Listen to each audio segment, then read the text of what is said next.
Hello everybody, this is Toys R Us, and for this Transformers 1 figure showcase review and parents guide, we're going to be looking at their Titan Changer Starscream figures. So, as you can see, I've set up the other three that I've already reviewed on this channel. We can see how he looks and compares with them.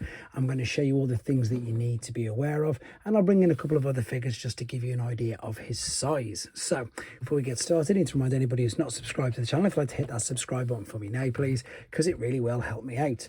And also to thank Hasbro, who of course sent me this, and a very big thank you to them for enabling me to be able to do this video. So as I say, I want this to be a bit of a tutorial or a bit of an educational video as well. He comes packaged like this. I've set him free from inside there. We've got the lovely alternate mode artwork there, which unfortunately it's not as good as that, but it is beautiful artwork. There of course is the main logo. That is one of the images used on the posters for the movie, and as you can see, it says on the back he takes 6 steps to transform. Now, I was initially going to start him with him out of the box, but the reason why I've put him back in is a couple of reasons. One, the main one, is because he's packaged in a sort of mistransformed in the sort of middle way, if you know what I mean, and I'll show you what I mean by that exactly in a second. You can see he was held on there via all of these tie wraps, and there was also 2 weapon accessories as well attached to the bottom. Now the figure itself, as I say, comes packaged like this, but what you need to do to get him into robot mode is you need to fold this bit up via that hinge and then fold this bit down, and then that is of course how he should be standing, and indeed how he should be looking in his robot mode. Now, to be honest, these are quite basic, and of course they are aimed at a younger demographic, but they're still fun and they still more than serve their purpose. Articulation wise, the head is molded in, so that doesn't move. You've got big ball and sockets in the shoulders. You can move these all around. If you move the wings slightly out of the way, you can take it all the way around as well, which is great. No more, I've just popped that off by pressing that too hard. I'm going to keep that in because obviously if that happens to you, you can see just how easily it is to reattach. So again, because of the demographic this is aimed at, your kids may do that. They may just damage it, but you can see that it just pops back into place, no problem whatsoever. The legs do move out to the side. There is no other movement. This is all a solid piece of plastic, but you can adjust and move these, but that is mainly for your transformation purpose. He does come with 2 blasters. Now, I've had a quick look. There's nowhere to attach this to the wings.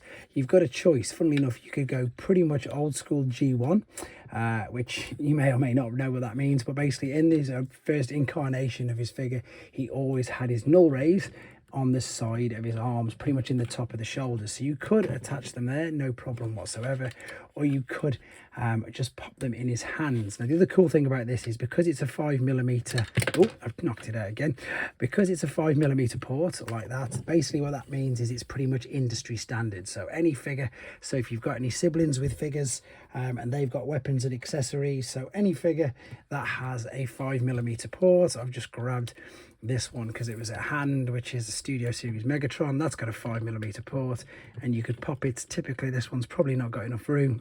You can, there you go.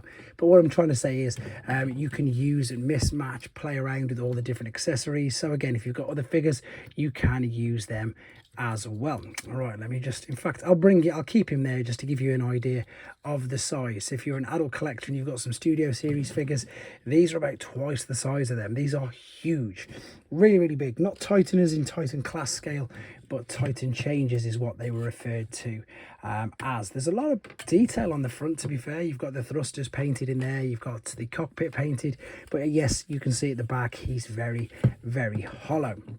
What I'm going to do now is just quickly bring in some of the other figures to give you an idea of how he looks.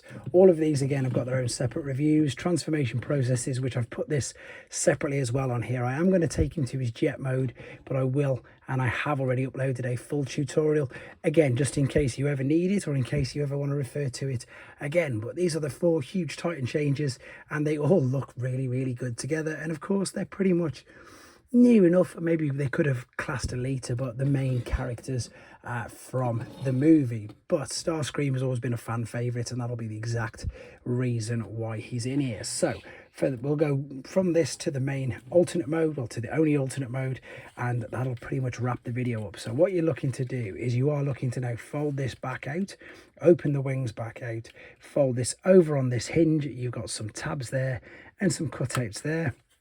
and you can line that up. At the same time, you're going to rotate these around and just tab that into the side.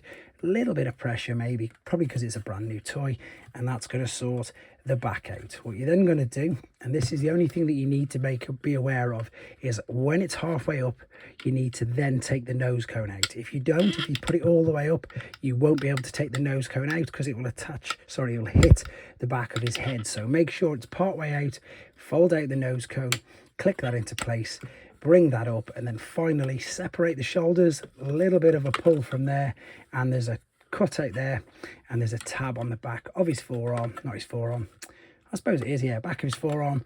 Press that into position like so. Let me just line that up, push that in, and there is his alternate mode, which you can still tell, I suppose, is a jet, but nowhere near as impressive as, of course, the one on the box. Now, there's lots of moulding detail in here. You've still got some Decepticon logos and some other moulding detail there. And, of course, because you've got the blasters, you've got two choices. You can put them either side, like so. You can see I just needed to apply a little bit more pressure on that shoulder joint as well. There we go, just to tuck it in. And or you could also just pop it in his hand and have it pointing out however you wanted to. It's completely up to you, and you don't even have to have any on if you don't want to. Just a very quick size comparison guide for anybody who wants to know. This is your Voyager class. This is the Ghost of Starscream from Takara, so you can see and get an idea of just how big this figure is. But to be honest, there isn't anything more to say about it. It's good, it's a bit of fun, it definitely suits the demographic. I've got a couple of kids and they're more than fine and happy playing with this. Yeah, as I say, so if you're under in the age, 9 for the boy and 6 for the girl, and they're more than capable of transforming him and having quite a bit of fun with it. That's all I'm going to say about this particular figure. As I say, I've uploaded a separate tutorial to transform him to and from if you want to use for future reference. But in the meantime, hope this helps you out. Thanks for watching, everybody. Take care.